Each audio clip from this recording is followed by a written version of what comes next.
듣보들과 함께 영화를 통해 교양을 넓힙니다. 듣고 보는 듣보 영화 지금 시작합니다. 안녕하세요. 안녕하세요. 안녕하세요. 저는 도라이고요. 10월이고요. 우정입니다. 네, 추석 연휴 막바지에 녹음을 하고 있습니다. 올해 추석 연휴가 한 몇 년 전부터 맞아. 막 커뮤니티를 떠돌아다니던 그 역대급 연휴였어요. 2025년까지 살아야 할 이유였죠. 살아야 할 이유 맞아요. 그래서 한 열흘인가요? 열흘 정도가 이어지는 연휴였고 이제 금요일 하루만 연차를 쓰면은 이제 거의 이제 며칠을 더 쉴 수 있는 이런 연휴였는데 어떻게들 추석 연휴 보내셨는지. 어쨌든 명절이잖아요. 또 명절은 이제 가족이 모이고 막 맛있는 거 해 먹고 송편 먹고 하는 이제 또 문화가 있는데 어떻게 지내셨어요, 10월은?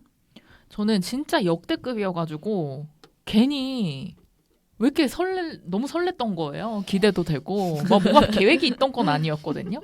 근데 그러니까 또 제가 직업의 형태가 프리랜서다 보니까 그 남들 같이 놀 때 같이 논다는 그 약간 마음의 위안? 진짜요? 안도감? 약간 이런 게 있거든요. 정말 신기하다. 그러니까 평일에 내가 조금 자유를 누린다고 해서 그거에 대해서 막 신경을 많이 쓰는 편도 아닌데 괜히 그 위안되는 게 있어요. 그러니까 남들 이만큼 노니까 나도 똑같이 이제 좀 푹 놀 수 있겠다는.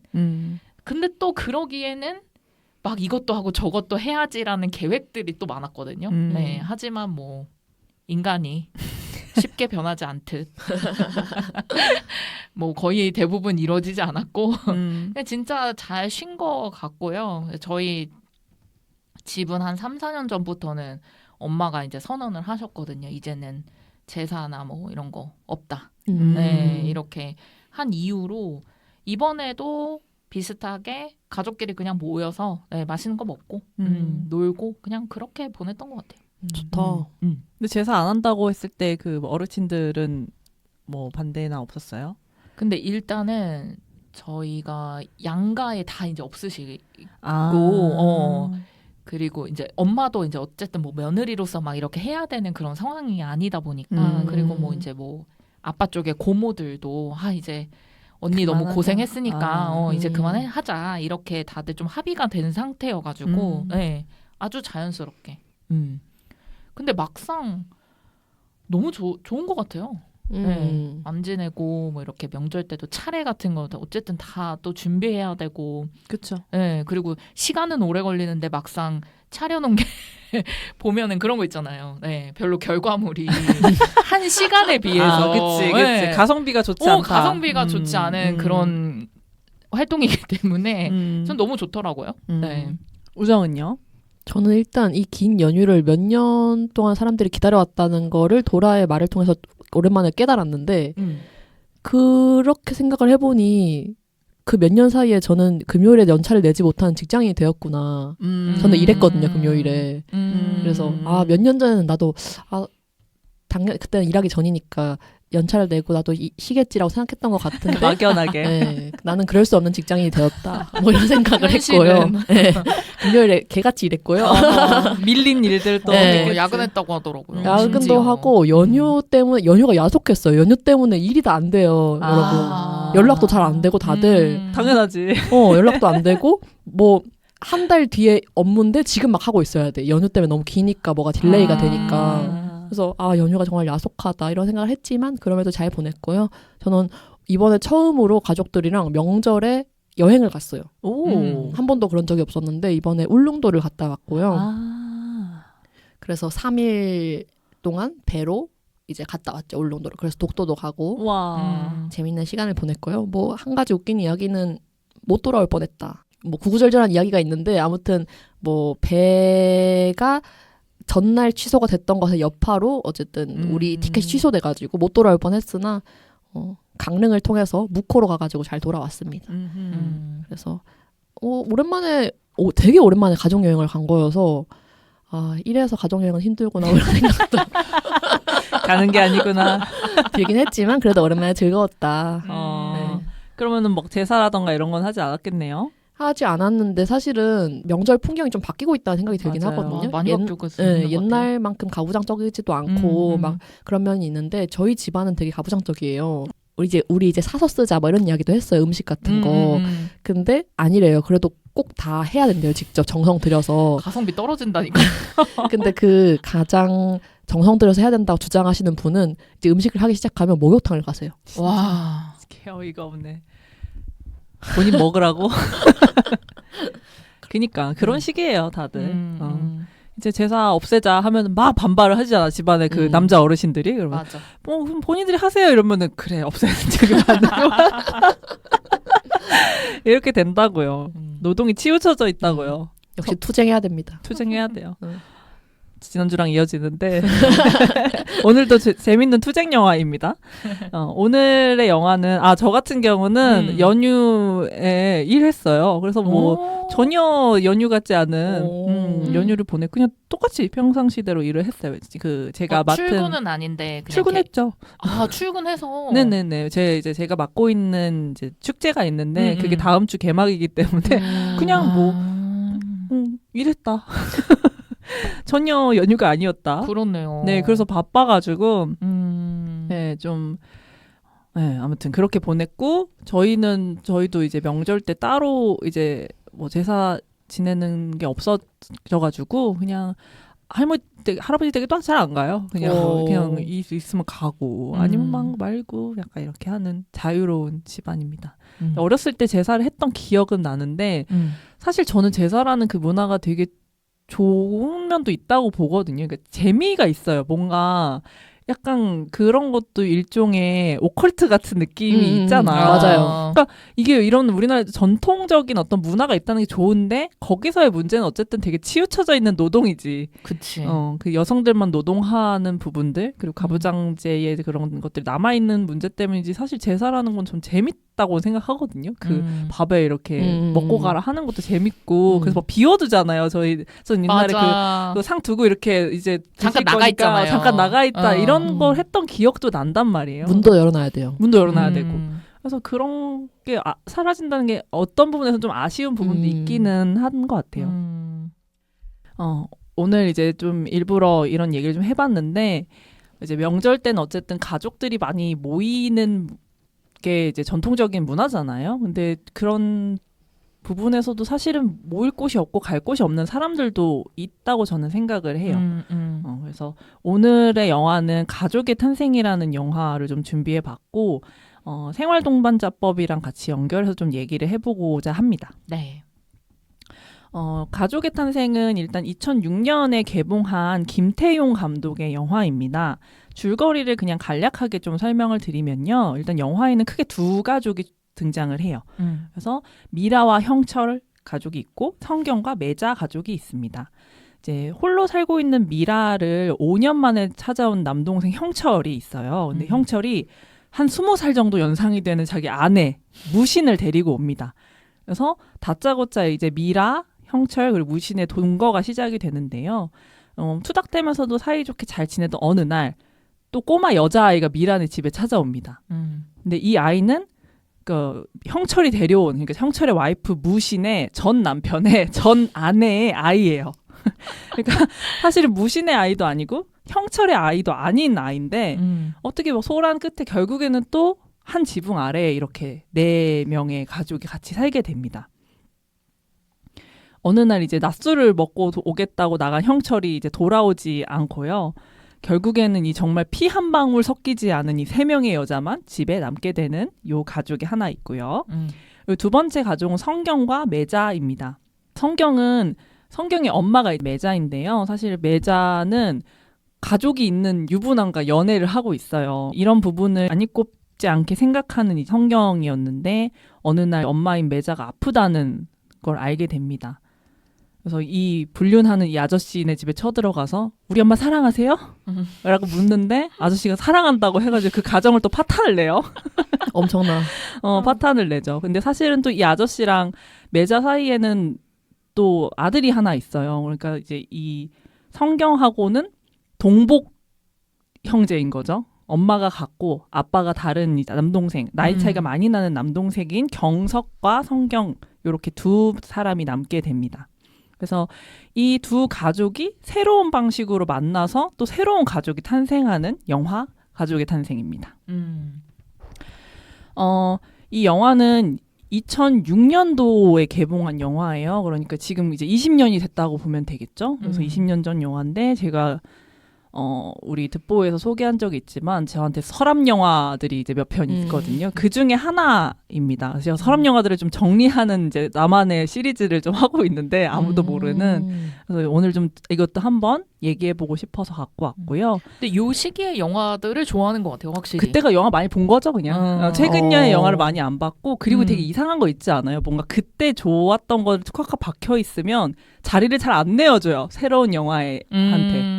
그거는 좀 고집 같기도 하고, 왜 그런지 모르겠어요. 그때가 훨씬 강렬하게 뭔가 첫 인상을 받아서 그런지, 지금은 영화들이 너무 많고, 너무 많이 봤지만, 그때의 작품들한테 자리를 잘 안 내어주는. 근데 이제 좀 정리를 해보고 싶다 생각이 드는 것 같아요. 네.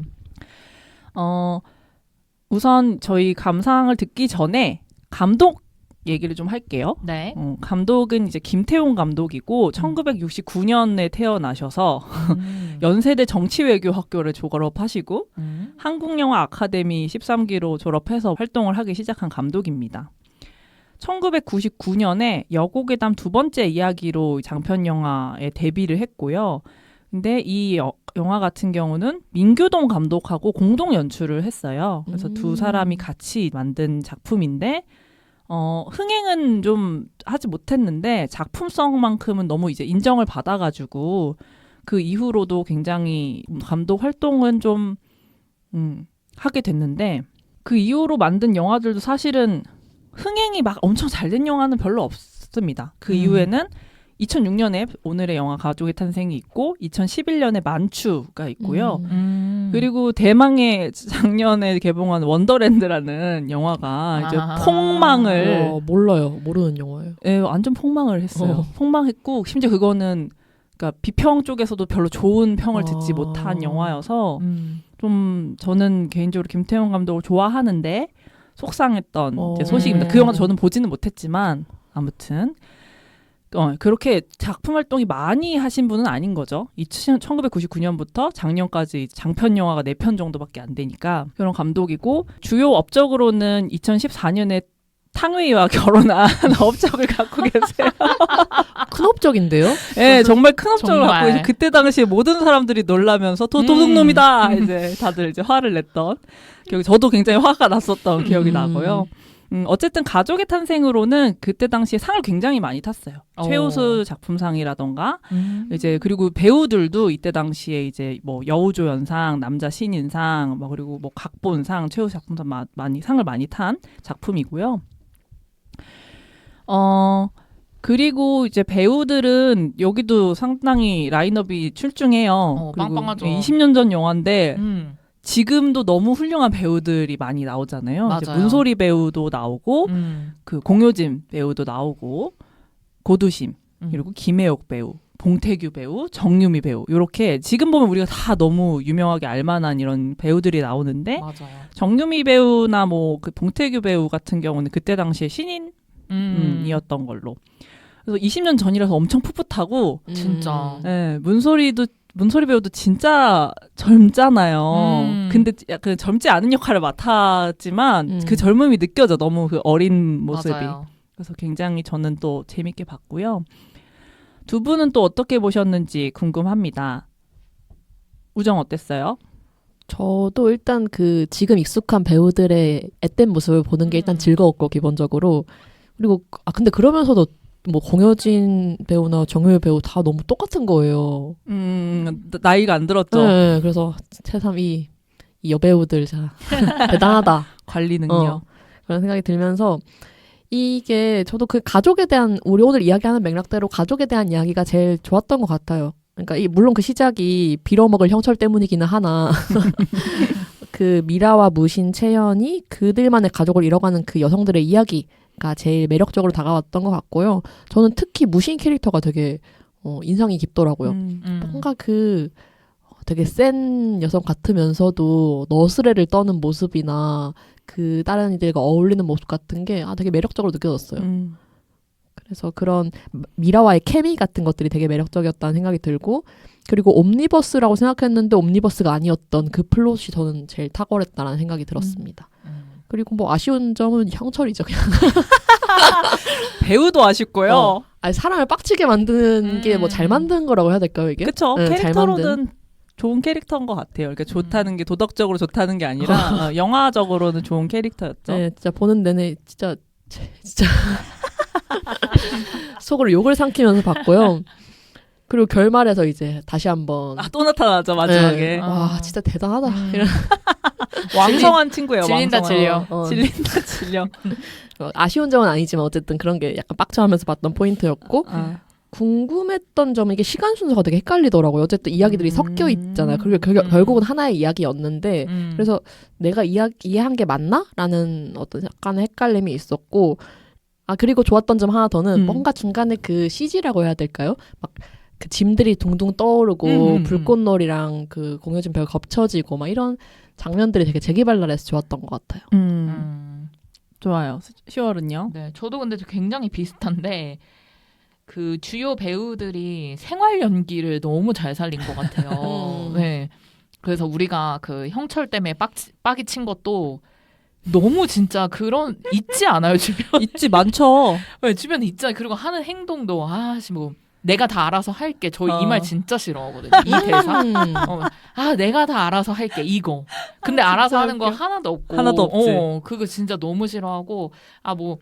뭐 나중에 뭐 배로 줄게 라면서 뭐 10,000원만 가져간다든지 그냥 이런 아무튼 생활 연기가 대본도 잘 쓰셨겠지만 이걸 되게 배우들이 잘 살린 것 같고 그렇게 연결되게 많은 스토리 구조도 저는 되게 좋았는데 우정처럼 혼란스럽다는 평이 또 다수가 있기는 하더라고요. 저만의 문제가 아니군요. 네, 탁탁 연결이 안 되고 그래서 어떻게 된 거야? 이런 부분들. 네. 근데 저는 그게 나중에는 좀 약간 반전처럼 느껴져가지고 되게 좋았던 것 같고 그리고 저도 똑같이 우정이 그 재기발랄하게 느껴졌던 장면들이 좀 시간이 흘렀다는 거를 미라와 무신이 밥을 같이 먹는 장면에서 어린 채연이 계속 마당에서 놀면서 이제 그게 시간의 그쵸. 흐름이 표현됐거든요.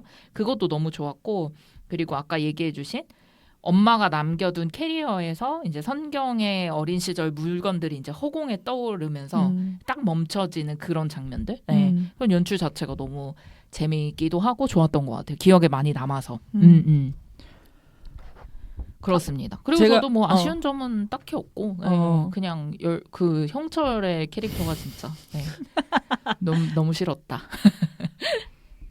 맞아. 이거 하셨어요? 가족이란 땡땡땡이다. 제가 한 줄평 그렇게 한번 해보자고 했는데. 저 이거 2개 생각했는데. 어머나. 가족이란 내가 선택할 수 없지만 선택할 수 있는 것. 이라고 생각을 좀 해봤고요. 왜냐면 원래 저희 지난주부터 혈연에 의해서 혈통에 대해서 가족은 내가 선택할 수는 없잖아요. 그쵸. 사실은. 근데 이 영화에서 보면은 어떻게 보면 내가 선택할 수 있는 것도 또 가족이 되는 것 같아서 이렇게 한번 해봤고 그리고 가족이란 삼음절로도 준비했어요. 으이구 그냥 가족이란 아이고 약간 이런 느낌인 것 같아요. 네, 그쵸. 저한테는. 네. 맞네. 이렇게 2가지. 좋습니다. 우정은요? 우정은요? 저는 되게 다른 결인데 네. 가족이란 비빌 언덕이다.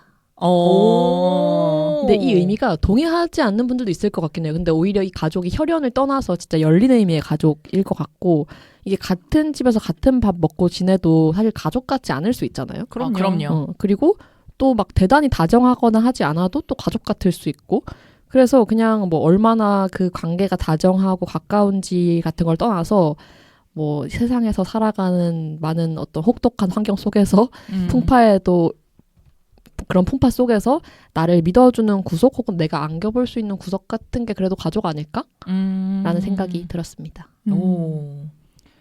일단 저는 오랜만에 다시 봤는데 이 영화를 좋더라고요. 여전히 좋은 영화임에는 틀림이 없고 이렇게 시대가 지나고 시간이 지나도 좋은 영화는 참 계속 좋구나 이런 생각도 맞아요. 했어요. 그리고 연출적으로도 전혀 촌스럽지 않고 맞아요. 오히려 되게 좋은 면들이 많고 오히려 요즘 영화에서 볼 수 없는 어떤 스타일들도 오랜만에 봐서 되게 좋았고요. 일단은 두 분이 얘기하신 것처럼 이게 옴니버스 영화 방식처럼 구성이 돼 있어요. 그렇죠? 그리고 그때가 그런 게 좀 유행이었던 것 같아요. 옴니버스 방식의 영화들이 좀 유행할 때가 있었어요. 그래서 에피소드가 별개로 진행되는구나 이렇게 느껴져요. 처음에 보면. 그래서 무신과 이제 미라의 얘기가 있고 또 성경과 경석의 얘기가 있고 매자의 얘기가 있고 그리고 경석과 채연의 얘기가 있구나라고 느껴지지만 사실은 이것들이 다 하나로 결합되면서 정말 하나의 이제 가족이 만들어지는 거거든요. 그래서 그 구성도 저는 되게 아이디어를 너무 잘 짰고 그게 단순히 그런 영화적인 구성에서의 신선함뿐만 아니라 이 영화가 하고자 하는 말과도 너무 긴밀하게 연결이 돼 있는 거예요. 이 영화가 하고자 하는 말 자체가 되게 낯선 인물들, 나한테 아무것도 아닌 저 사람들이 어느 순간 나한테 가족이 되는 이 형태를 말을 하고 있잖아요. 전혀 연관이 없던 사람들이.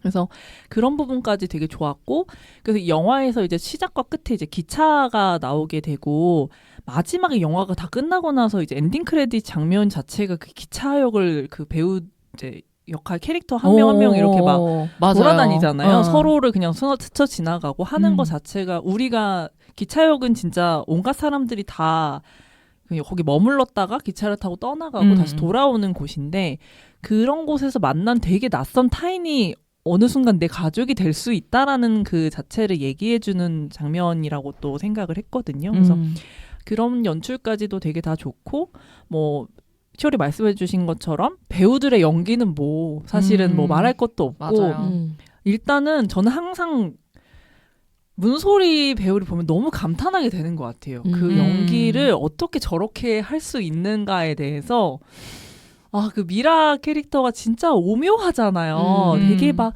수줍음도 많은 것 같고 그리고 약간 남동생인데도 살짝 둘이 왜 약간 저렇게까지 막 맞아요. 징그럽게 굴어 하는 느낌도 있을 정도로 약간 막 쑥스러워 하다가도 막 너 뭔데? 이제 막 바로 이제 또 그렇게 하고 또 무신한테도 되게 불편한 그 되게 오묘한 어떤 관계에서의 그 지점들을 너무 잘 표현을 하는 거예요. 이 배우가.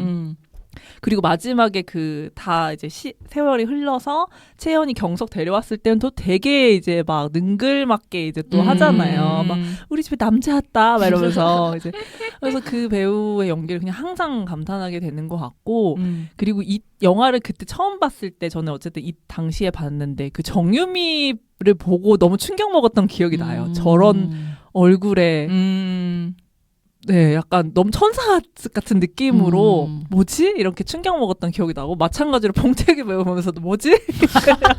이제 왜 저 둘이 다른 의미의 뭐지? 커플이지? 막 이런 조금 물론 전 좋아합니다. 봉태기 배우 좋아하지만 그런 부분이 있었다. 그리고 마지막에 가서 집에 왔을 때도 문소리 배우랑 고두심 배우가 막 개성 있게 생겼다. 이제 막 잘생겼다고 안 하고 막 그러잖아. 그런 것도 너무 재밌고 그래서 저는 그냥 여전히 너무 재밌었고 이제 이 영화랑 이제 연결해서 가족이란 땡땡땡이다 생각해 보면 가족이란 미완성 뜨개질인 것 같다 이런 생각을 했어요. 이제 거기 그 영화에서 채연이 계속 기차에서 뜨개질을 해요. 그리고 이제 그 뜨개질 한 게 결국에는 그 무신의 생일 선물 약간 니트 뭐 약간 뭘 만든지도 모르겠어. 가디건 같은 거를 만든 것 같은데 맞아요. 다 완성이 안 돼가지고 이렇게 배가 훤히 드러나는 요런 니트를 가디건 같은 걸 만들어요. 근데 그 자체가 사실은 우리가 실로 뭔가를 이제 꿰서 만들 때 그게 어떤 것든 될 수 있잖아요. 양말이 되거나 장갑이 되거나 뭐 옷이 될 수도 있고 그리고 사실은 미완성인 상태로도 되게 새롭게 입으려는 그 무신처럼 우리가 그냥 되게 가족이란 게 다시 절대 완성형은 없는 것 같고 서로가 미완성이고 어설퍼도 그냥 함께 살아가는 존재가 가족 아닌가? 그리고 올이 풀리거나 구멍이 날 수도 있고 그리고 다시 다 모든 게 풀려져서 완전 그냥 새로운 뭔가가 되는 것도 저는 이 영화가 의도한 새로운 가족 형태인 것 같다고 느끼기도 했습니다. 그래서 이 영화에서 그리고 있는 가족의 형태가 어쨌든 우리가 이제 그 전까지 본 적이 없는 아니 이제 현실에서 보기 힘든 어떤 가족 형태인데 이게 어땠는지 그리고 내가 뭐 어디서 보거나 들었거나 하는 독특하거나 아니면 내가 생각하는 이상적인 가족의 형태가 혹시 있는지도 여쭤보고 싶습니다. 우정 어때요? 저는 일단 20년 전인데 되게 성부적이었다라는 생각은 들었어요.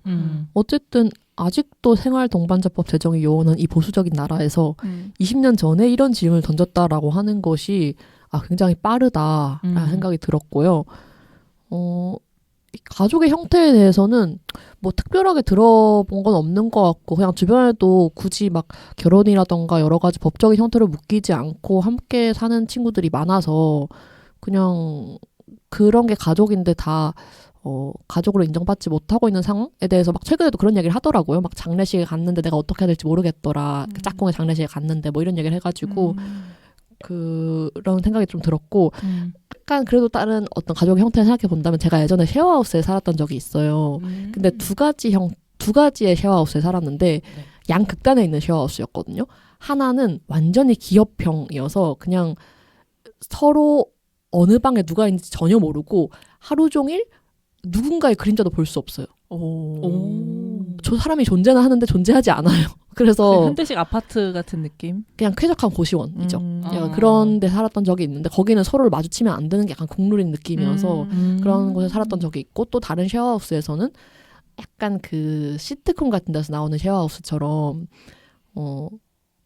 각자 방에서 생활은 하되 그 진짜 말 그대로 거실을 같이 공유를 하는 거예요. 그래서 사실은 그때 그 친구랑 이게 어떤 생애 주기가 좀 맞아서 그랬던 것 같기도 해요. 취준생이라는 생애 주기도 맞고 해서 시간이 이제 좀 맞으니까 같이 저녁에 자주 밥도 먹고 밤에 같이 영화 보고 뭐 같이 그냥 약속 각자 갔다 들어와서도 밤에는 같이 시간 보내고 하는 게 되게 좋은 기억으로 남아있거든요. 그래서 그게 그렇게 길지 않은 시간이어서 한 반년 정도 되는 시간이었는데도 되게 가족처럼 시간을 보냈어서 그 친구랑 계속 뭐랄까 분명 길지 않은 시간이었지만 되게 그때를 회상하게 된다고 해야 될까?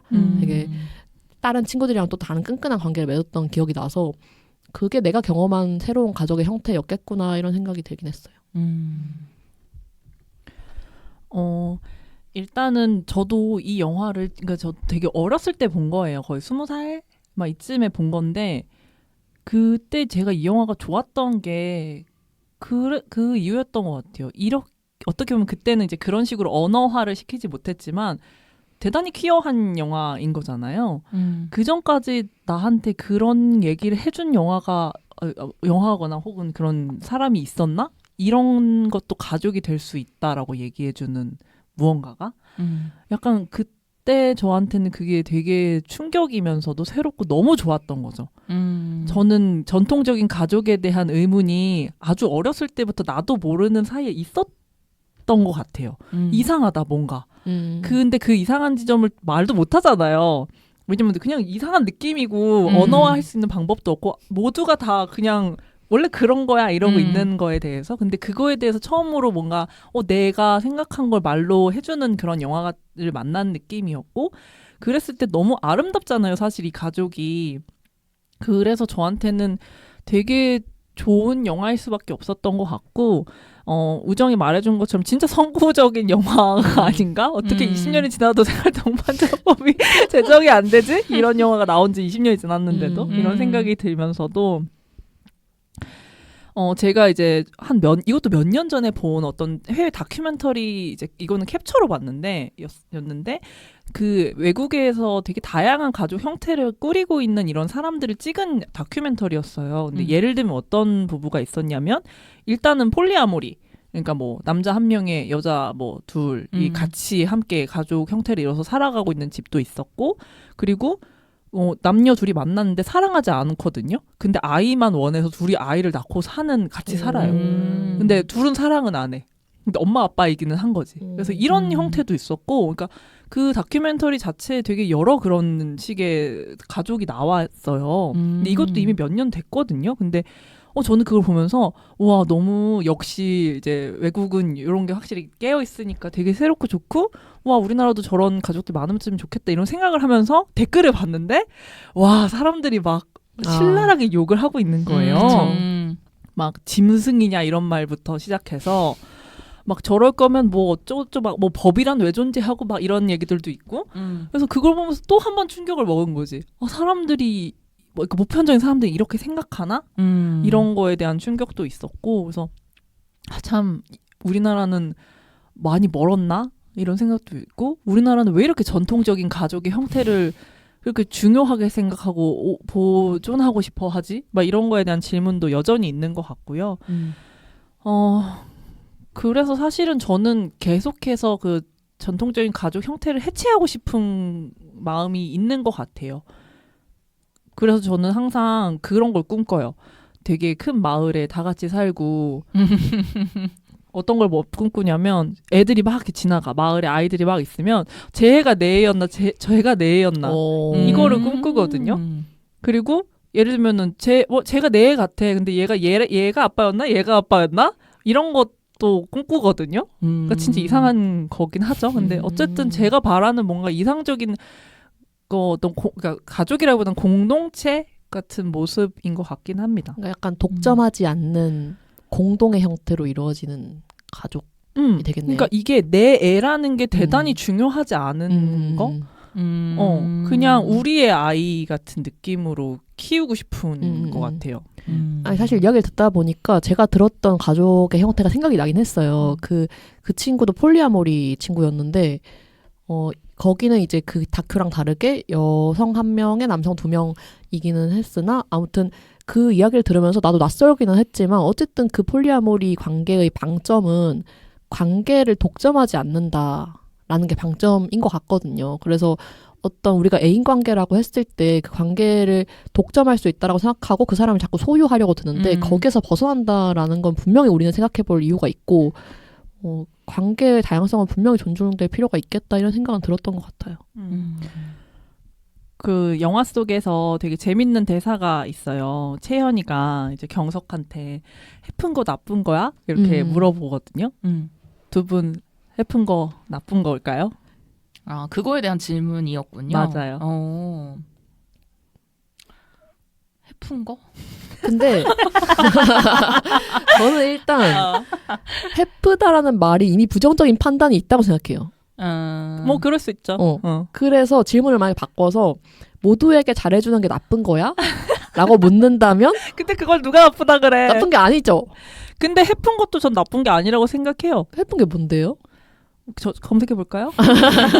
국어사전 해프다. 해프다라는 말은 이미 근데 일단 말이잖아. 해프다는 여러 가지가 있네. 쓰는 물건이 쉽게 닳거나 빨리 없어지는 듯하다. 이런 뜻의 도 있고 보통보다 심하여 아끼지 않는 경향이 있다. 겉으로 쉽게 드러나는 경향이 있다. 이렇게 얘기를 하네요. 그러니까 저는 모두에게 퍼준다. 약간 이 정도인가? 뭐 굳이 따지자면 그러니까 뭐 어떻게 해석하냐에 따라 다르죠. 국어 사전에 나온 거랑 다르게. 근데 이제 저는 그 해프다라는 근데 그 질문도 되게 충격적이었던 거지. 나한테는. 어쨌든 충격적이잖아. 해픈 거는 나쁜 거라고 생각하고 있었던 거죠. 저도. 근데 그게 나쁜 거야라고 묻는 순간 지난주에 우정이 이제 근데 모든 사실 예술이나 문학은 질문 던져주는 게 제일 중요한 거긴 하지만 어떻게 보면 그 질문을 나한테도 물음 퀘스천 마크로 바꿔준 대사이잖아요. 근데 저한테는 이 영화에서 이 대사가 되게 중요했던 이유는 사실은 이 영화는 정상성에 대해서 묻고 있는 영화이기도 한 거예요. 왜냐하면 전통적 가족이라는 게 원래 정상이야 라고 이제 얘기가 되잖아. 아빠곰 엄마곰 애기곰 있는 이 가족이만이 정상이라고 우리는 많이 얘기를 하고 있을 때 해프다라는 것도 일종의 어떤 정상성의 범위에서 해프지 않은 것이 이제 정상이라고 한다면 그게 정말로 정상이야 라고 묻는 거, 그건 왜 해프다는 건 그럼 왜 비정상인데 라고 묻는 질문인 거죠. 그래서 저한테는 그 대사가 되게 중요한 대사라고 좀 생각을 했고 그리고 애초에 이제 뒤에 얘기하게 될 생활 동반자법이라는 게 사실은 사랑하는 사이가 아니고 내가 친구여도 우리가 서로를 돌보기로 한다면 가족이 될 수 있는 그걸 지지해주는 제도잖아요. 제도인데 그렇게 했을 때 우리가 되게 사랑 아니면 우정 혹은 어떤 연대라는 것은 정해진 게 있는 게 아니라 진짜 다양하게도 존재할 수 있고 누군가 봤을 때는 너무 이상한 방식으로도 존재할 수 있는데 그걸 누가 정상이냐 아니냐를 규정할 수 있냐라는 거죠. 그렇게 했을 때 그게 나쁜 거야? 라고 묻는 이 질문이 저는 좀 핵심처럼 느껴졌던 것 같습니다. 더 할 얘기 있나요? 저는 아까 반문을 하긴 했지만 그래도 그 질문에 답을 해보자면 그런 해픈 게 나쁜 거냐고 묻는 경석의 일종의 질타에 어떤 부분은 맞고 어떤 부분은 틀렸다고 생각하거든요. 그러니까 일단 맞는 부분은 그렇게 모두한테 퍼주는 게 나쁜 거는 아니지만 그게 만약에 자신을 좀 소진시키고 있다면 좀 문제가 될 수 있다는 생각은 들어요. 이를테면 그렇게 막 하고 있는데 막 돈도 빌려주고 하면서 자기는 만약에 돈이 없어. 이러면 그거는 이타적인 게 아닌 것 같아요. 이타적인 게 아니라 자기를 갉아먹는 방식으로 관계를 맺는 것이기 때문에 건강하지 않다는 생각이 들고요. 유효하지 않은 부분은 그러니까 틀린 부분은 결국은 그 모두에게 사랑받고 모두와 잘 지내는 채연을 질투해서 그런 말을 하는 거잖아요. 나한테도 좀 잘해줘. 나 외로우니까 나도 더 사랑해줘라는 맥락으로 그런 이야기를 하는 건데 그게 결국은 그 관계를 독점하고 싶은 마음이라는 생각이 들고 되게 짜치는 발언이라는 생각이 들거든요. 그래서 그냥 근데 또 한편으로는 어쨌든 이게 연인 관계에 있어서는 경석의 마음이 우리가 충분히 그쵸, 이해되잖아요. 이해는 하죠. 얘가 막 다른 남자 막 애 그쵸. 찾아주느라 우리 누나랑 저녁 먹어야 되는데 안 오고. 그렇지. 그러니까 너무 네. 경석의 마음에도 우리는 이해할 수 있어요. 맞아요, 그거를 맞아요. 그게 배제되진 않아. 물론 이해를 못하는 건 아니지만 그냥 약간 귀여운 질투다. 질투죠. 어. 질투고 그럼에도 그게 다시 또 돌아가긴 하잖아요. 약간 이제 저는 이제 아까 우리 얘기했지만 이게 옴니버스 방식이고 사실은 이 개개인의 전사, 이 두 사람의 전사 이런 게 자세히 안 나오거든요. 예를 들면 뭐 미라도 형철하고 뭔가 그러니까 그 남매도 뭔가 사연이 있었을 것 같지만 안 나와요. 그리고 성경과 매자도 그 엄마랑 딸의 관계가 왜 그렇게 됐는지에 대한 얘기가 없어. 그러니까 이런 부분들이 다 생략돼 있기 때문에 우리가 약간 헷갈리는 것도 있는 건데 근데 그런 부분들에 있어서의 이게 불친절한 부분이 있지만 그치만 저는 인물에 그렇게 몰입하는 데에는 큰 어려움은 없었던 것 같기는 합니다. 그러면 오늘 이제 생활 동반자법에 대해서 좀 얘기를 얘기해보려고 하는데요. 일단 생활 동반자법은 정확하게는 생활 동반자 관계에 관한 법률이고요. 아직 통과된 법안이 아닙니다. 그래서 사실 이 내용 자체는 혼인이나 혈연 관계에 있지는 않지만 이제 함께 살면서 우리 서로를 좀 돌보기로 한 이들 자체를 가족으로 이제 아니면 생활 공동체로 인정하자라는 이제 취지의 법이에요. 그래서 사실은 2014년에 진선미 의원이 초안을 만들었지만 발의는 못했고 2023년에 용해인 의원이 최초로 발의했고 또 같은 해에 장혜연 의원도 발의를 했습니다. 그러니까 재작년에 처음으로 발의가 된 거예요.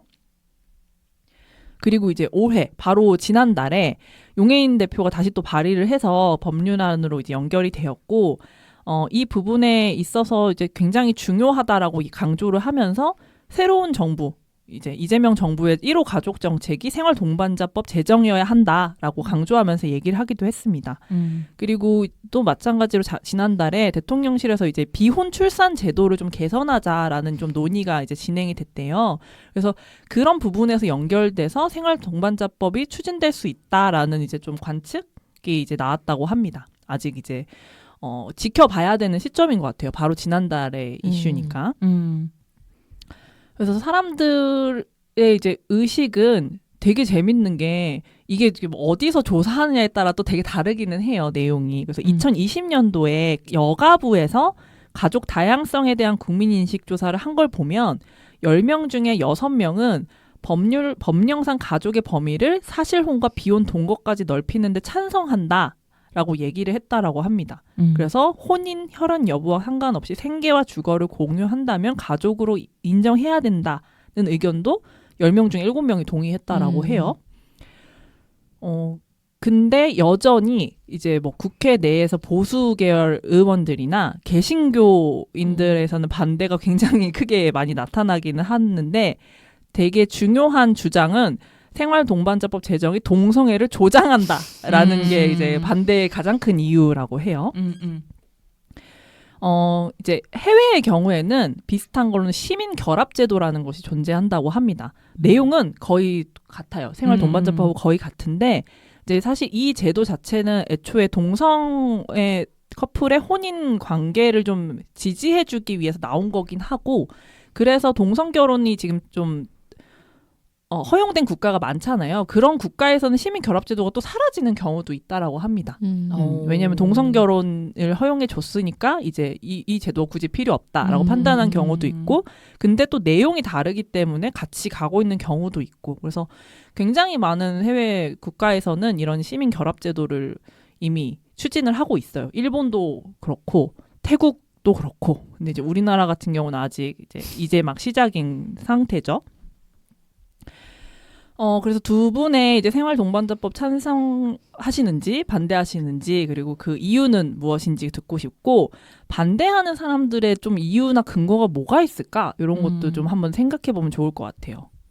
10월 어떤가요? 저는 찬성이고요. 왜냐하면 저희 아까 얘기 나눴던 것처럼 혈연으로 묶인 가족도 남 같을 때가 있고, 사실 생판 남이어도 되게 가족보다 더 끈끈한 관계가 가능하기 때문에 찬성하는 입장이고, 그다음에 요즘에는 비혼주의라든지 1인 가구가 정말 많잖아요. 근데 예전에는 1인 가구라고 하면 되게 연령대가 높은 사람들만 좀 생각을 했는데 요즘도 그렇지 않잖아요. 네, 그러다 보니까 이게 장기적으로는 약간 뭐 고독사로 연결이 된다거나 이런 것까지 좀 생각을 했을 때는 오히려 현실적으로 더 대안이 되거나 좋은 방법이 될 수 있다고 생각하거든요. 근데 이제 반대의 경우 저도 좀 찾아보니까 그 동성혼의 합법화 수순을 밟을 것이라는 어떤 예측 때문에 뭐 보수 쪽이나 종교계 쪽에서 특히나 반발이 좀 심하다고 하더라고요. 근데 이거는 전 너무 좁게 보는 것 같아요. 꼭 이거 자체가 동성혼만을 생각하고 이야기를 하는 거기 때문에 너무 좀 생각이 짧다. 네, 시각이 너무 시야가 좁다. 그 정도 의견이 있는 것 같습니다. 우정은? 저도 뭐 당연히 찬성하고요. 그냥 너무너무 필요하다는 생각이 많이 드는데, 근데 이게 뭐랄까 퀴어까지 가지 않더라도 저는 한국 사회에서 너무 필요한 정책이라고 생각하거든요. 이를테면 한국 사회는 어쨌든 결혼이라는 방식으로 만약에 가족을 꾸리려고 하면 너무 많은 장벽과 제약을 넘어야 한다고 생각해요. 저는 뭐 결혼에 대해서 딱히 별로 생각은 없지만 그냥 내가 그런 가부장적인 집에서 자라서 그런지 더더욱이 그냥 누군가랑 그런 식으로 가족이 된다는 걸 생각만 해도 골치 아프거든요. 근데 그런 방식으로 만약에 내가 상대랑 어떤 관계를 맺고 있는데 그런 외부적인 이유들 때문에 이 사람과 가족이 될 수 없다면, 이 사람과 가족이 되는 걸 포기한다면 그거는 도덕적, 그러니까 윤리적으로도 그렇고 실용적으로도 문제가 있는 상황이라고 생각하거든요. 그러니까 이거를 그런 꼭 결혼이라는 어떤 법적 결합이 아니라고 하더라도 서로를 돌볼 수 있는 관계로 법적으로 인정해 주는 거는 분명히 필요하다는 생각이 들고, 그거는 이 사회가 어쨌든 서로를 더 많이 돌볼 수 있는 방향으로 가는데 가장 필요하고 기초적인 단계라는 생각이 들어요. 그래서 너무 필요하다고 생각하고, 반대하는 이유는 그냥 다 저도 종교계의 입김이라고 생각하고, 그들이 만들어낸 대단히 상상력이 뛰어난 시나리오들이 많더라고요. 저는 깊이 들여다보진 않았어요. 근데 뭐 이를테면 차별금지법이 제정되면 어떻게 되나요? 생활동반자법이 제정되면 어떻게 되나요? 라고 하면서 정말 갖가지 시나리오를 막 상상해가지고 알려주는데 너무 과하죠. 과하고 기본적으로 어떤 오해와 편견에서 비롯되어 있는 경우가 훨씬 많고, 그래서 굉장히 비논리적이다라고 생각합니다. 그래서 아까는 이제 여가부에서 조사한 결과를 봤는데, 이제 재작년에는 이제 다른 주체들에서 이제 조사한 결과가 두 가지가 있어가지고 좀 찾아봤는데, 하나는 이제 위즈경제라는 곳에서 이제 조사한 거예요. 그래서 거기서도 생활동반자법 입법화랑 동성혼 합법화에 대해서 조사를 했는데, 이게 어떤 영향을 미칠 것이라고 생각하나요? 라는 질문에 65%가 도덕적 타락과 사회적 불안정을 초래한다. 왜냐하면 이 생활동반자법은 가정의 해체를 더욱 가속화시키고 자녀 출산을 줄일 것이다. 그리고 청소년들에게 잘못된 신호를 보내 동성애의 해악성을 인지하지 못하게 할 것이다. 이런 식의 답변이 나왔다라고 합니다. 그리고 또 이거는 아예 주체가 동성혼 반대 국민연합에서 한 조사에서는 이 생활동반자법이 안 되는 이유가 아동 인권 침해를 하고 혼인율이나 사생아 비율을 높일 것이다라고 이제 판단을 했다라고 해요. 그래서 아까 이제 인식한 것 중에 이제 가정의 해체를 가속화시키고 자녀 출산을 줄일 것이다 이런 부분에서는 어느 정도 유효한 판단이 있다고는 생각이 돼요. 가정은 해체돼야 됩니다. 그러니까 전통적 가정이 해체된다라는 거에 대한 두려움이 이제 있는 거고 이제 아동의 인권 침해 이런 얘기는 애초에 자기네들이 사생활로 만드니까 문제인 거잖아요. 그러니까 그런 거에 대한 이제 기존 법률에 대한 문제점을 생각하지 않고 그냥 추후에 이제 이런 문제가 생길 것이라는 억지를 좀 부리고 있는 거죠. 근데 저는 오히려 출생률에 대해서는 더 높아질 거라고 생각하거든요. 그러니까요. 이 애초에 이 생활 동반자법도 지금 정부에서 추진하는 게 비혼 출산을 이제 제도로 다시 만들려고 하는 건데 이들한테는 사생아가 많아진다. 이런 헛소리를 말도 안 되는 이제 소리를 하는 거고. 그 책 중에 김지혜 교수가 쓴 가족 각본이라는 책이 있거든요. 재작년 말인가에 나왔던 작년 말인가 아무튼 최근에 나왔던 책인데 그 선량한 사별주의자를 썼던 그 교수님이 쓴 책이고 그게 이 정상가족이라고 하는 것과 한국에서 그걸 둘러싼 어떤 비난들의 논리를 따지는 책이에요. 그래서 한번 읽어보셔도 좋겠다는 생각이 드네요. 거기서 제일 메인 슬로건으로 내세우는 게 그 퀴어에 대해서 동성혼에 대해서 반대할 때 뭐 남자 며느리가 웬 말이냐 막 이런 말 하잖아요. 그 논리를 꼬집고 들어가거든요. 그게 되게 재밌는 책이었어요.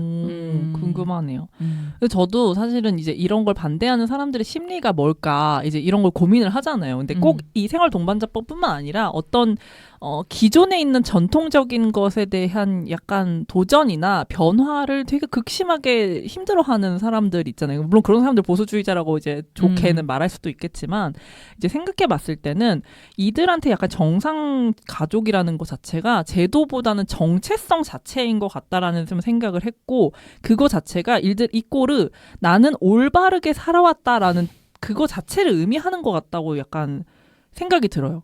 나는 이것이 맞고 이것이 올바르고 나는 잘 살아왔는데 이것을 뒤흔드는 저들은 이제 악마다. 이제 악의 세력이다. 이렇게 생각하는 것 저항감 같은 게 있는 것 같고 그리고 두 번째로는 이 전통적 가족 제도라는 게 사실은 자본주의 지금 우리 현대 사회 자본주의 가부장 사회에서 너무 유용해요. 왜냐하면 돌봄, 가사노동 그리고 뭐 가족 단위의 소비 아니면 뭐 세금 같은 문제들도 다 이 정상 4인 가족 그 위에 이제 다 쌓여 있는 것들이거든요. 그러니까 이거 밑에가 흔들리면 이 위에가 다 무너지는 거예요. 그러니까 이들한테는 이게 너무 편한 나의 자본주의적인 사회의 삶인데 이게 무너진다는 것 자체가 모든 나의 기반이 무너진다라는 거에 대한 두려움이 있는 것 같다라고 좀 생각을 해봤어요. 그래서 이런 제도를 새로 얘기할 때 항상 사회적 혼란을 얘기하잖아요. 그렇죠. 이미 이 사회는 혼란한데 무슨 말이야? 너무 혼란한데 우리가 느끼는 혼란 너는 너무 다르다. 느껴봐라. 그렇죠. 그러니까 그런 변화 자체가 안 되는 거죠. 우리 계속 지난주에도 얘기하고 있지만 그 혁명 자체를 못 견디는 그런 사람들이 이제 존재를 한다라는 거고 그들을 잘 이해해야 우리가 그 다음을 논의할 수 있는 점도 있는 것 같아요. 무조건적으로 쟤네들 무식해서 그렇다 이렇게 하는 것도 올바른 태도는 아닌 것 같고 저들한테 있는 두려움이 뭘까를 생각해보는 것도 좀 필요한 것 같습니다. 근데 결국은 그런 대화를 할 수 있는 장이 한국 사회에 너무 없다는 생각이 없죠. 저는 많이 들고 근데 문제는 그런 와중에 알고리즘은 점점 더 자기 생각을 강화시켜요. 그렇죠. 편향돼 있으니까. 내가 옳다라는 생각만 주지 이걸 더 이상 그러니까 저도 당연히 다른 생각들을 접할 수 없다면 그쪽으로 가기가 힘들다고 생각하거든요. 근데 일단 대화를 해야 다른 생각을 들어볼 거 아니에요. 근데 저도 주변에 저랑 다른 생각을 가진 사람이 많지 않고 그 만날 자리 자체가 없는 것 같아서 더 어떻게 해야 될지 좀 고민스러운 건 있는 것 같아요. 그러니까 그들은 두 부류인 것 같아요. 하나는 집에 처박혀서 커뮤니티만 하는 이제 그 팸코나 이런 그 유형이 하나 있고 하나는 주식 코인방에 있어요. 그러니까 우리가 없는 그쪽에 이렇게 나뉘어져 있어서 이게 소통이 그러니까 너무 분리가 돼 있지. 이 공간 자체가 물리적으로나 이제 여러 가지 면으로 분리가 돼 있어서 만날 수 있는 장이 없고 그게 사회적으로도 마련돼 있지 않고 그래서 이 부분을 참 잘 해결되면 좋겠는데 어쨌든 전 세계적으로 극우들이 늘어나고 있는 사태에 대해서는 저도 걱정스럽기는 하고요. 근데 이번 정부가 좀 잘 생각해서 생활동반자법이나 차별금지법에 대해서 잘 제정해주고 하면 좋겠네요. 사실은 별로 마음에 안 드는데 마지막으로 이 영화의 스타일에 대해서 그냥 짧게 좀 얘기해보고 싶은데 이게 20년이 지난 영화라고 했잖아요. 그래서 저는 좀 새로웠어요, 오히려. 그래서 지금의 한국 영화랑 왜 뭐가 다르지? 이런 부분도 좀 고민하게 됐거든요. 두 분 이제 영화의 스타일이나 이런 거에 대해서 어떻게 생각하셨는지도 들어보고 싶습니다. 근데 지금은 어쨌든 될 거를 많이 생각하는 것 같고요. 대중성이나 네, 어떤 영화가 수익성에 된다. 영화가 된다. 수익성이나 뭐 음. 이런 걸 고려를 많이 하다 보니까 좀 비슷해지는 부분들도 있는 것 같고 뭐 자극적인 소재라든지 뭐 범죄 장르도 되게 다양성이 많지 않다고 생각하거든요. 지금은. 네. 그러니까 오히려 20년 전에 이 영화가 되게 우리한테는 신선하고 너무 재밌게 연출됐고 이런 느낌을 좀 주는 것 같고 그리고 뭐 웹툰 기반 콘텐츠 이런 것도 너무 많이 원작이 다 있는 네. 뭐 영화나 이런 것들이 많죠. 막 새롭게 뭔가 정말 창작물이라기보다는 제2의 콘텐츠들이 생산이 되는 거니까 형태적 측면으로는 다양성이 많이 오히려 낮아진 것 같아요. 이제는. 저도 비슷한 생각인데 스타일보다는 그런 영화가 만들어지는 방식에 대한 생각을 했던 것 같고요. 사실은 지금도 독립영화들은 훌륭한 영화들이 많다고 생각해요. 근데 그런 영화들이 결국은 투자를 받지 못하는 게 맞아요. 현실인 거고 지금은 투자를 받는 것들을 보면 결국은 원작이 이미 성공한 작품들만 성공을 한다는 그 세상에 나온다라고 하는 게 옛날보다 정말 되는 작품에만 되는 작품만 영화화가 되고 결국은 영화들이 다 비슷해지는 꼴이 되는 것 같아요. 저도 이제 지금 우리나라 독립영화들 되게 좋은 영화 많다고 생각이 들거든요. 그래서 예전하고 비해서 어떤 부분이 좀 다양화됐을까라고 했을 때는 관점이 다양화가 된 것 같아요. 예전에는 진짜 좀 오히려 남성 중심의 영화가 더 많았다면 지금은 여성이나 소수자나 타자 중심의 영화들이 많이 나오고 있고 또 되게 미세한 부분들을 잘 다루는 영화들이 많다고 느껴지거든요. 예전에 비해서. 그래서 심리적인 부분 아니면 뭔가 절제하고 여백이 있는 영화들이 지금의 약간 더 스타일이 맞다면 근데 저한테는 이제 약간 아쉬운 부분이라고 한다면 감독들의 개성이라는 게좀 줄지 않았나? 연출적인 개성? 그래서 우리 아까도 다 얘기했지만 이 영화에서 되게 환상적인 장면 연출되는 부분들이 있잖아요. 이 영화는 되게 리얼리즘적인 영화임에도 그 시퀀스를 넘어가기 전에 그런 장면들을 일부러 연출해놨고 그게 되게 생경하지만 이 영화에 되게 잘 어울리고 좋단 말이에요. 어떤 감성 같은 것도 주고. 근데 그런 식의 실험 같은 거는 요즘에 한국 영화에서는 좀 보기 힘든 것 같아서 저는 이런 부분들이 미장센 같은 것도 좀 감독들이 좀 많이 도전해보는 영화가 많이 나왔으면 좋겠다? 이런 생각이 들기는 해요. 득보영화 인스타그램 아이디입니다. db.movies db.movies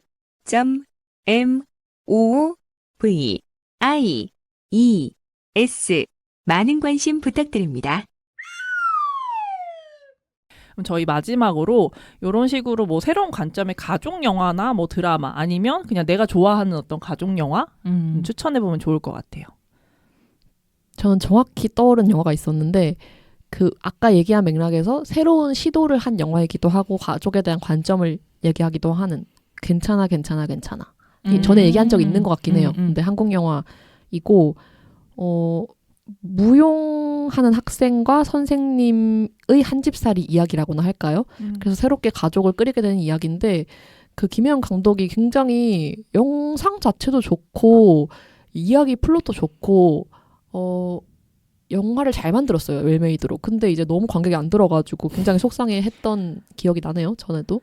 김혜영 감독이 약간 이 비슷한 것 같아요. 김태용, 민규동, 김혜영 약간 이 라인이 그때 당시 약간 또래 나이도 비슷하고 좀 그래요? 네, 비슷한 스타일의 감독 같아요. 그래서 너무 잘 만들었던 영화가 최근에도 새로운 관점의 가족에 대해 이야기한 영화가 있긴 있었다. 10월은 생각나는 거 있었나요? 저는 영화 추천해 주셨으니까 드라마 콘텐츠 중에 제가 최근에 넷플릭스에 은중과 상연을 봤거든요. 네. 근데 그것도 친구의 얘기긴 한데 거의 뭐 가족이나 다름없는 그리고 이제 그 은중하고 상연의 각자의 가족의 얘기도 나오거든요. 네. 거기서도 또 약간 그 성소수자에 관련된 부분들도 있고, 네. 그래서 나 지금 보고 있는데 그거 스포일러죠? 몇 그런 거 전혀 없었는데 그 갑자기 막 모든 게 맞. 화까지 보셨어요? 6화인가 7화인가? 아 그래요. 지금 네. 스포하셨어요 저한테. 어머. 죄송합니다. 본의 아니게.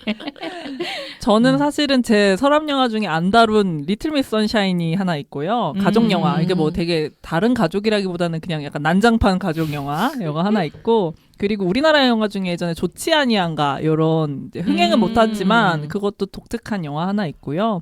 그리고 10월이 좋아하는 미지의 서울이라는 드라마가 생활 동반자법의 필요성에 대해서 아주 정확하게 짚고 있는 드라마예요. 물론 이제 그게 서브 캐릭터에 대한 얘기이긴 한데 실제로 우리나라에 있었던 그 중년 여성 두 사람의 이제 그 삶이 사연이 되게 유명한 사연이 하나 있거든요.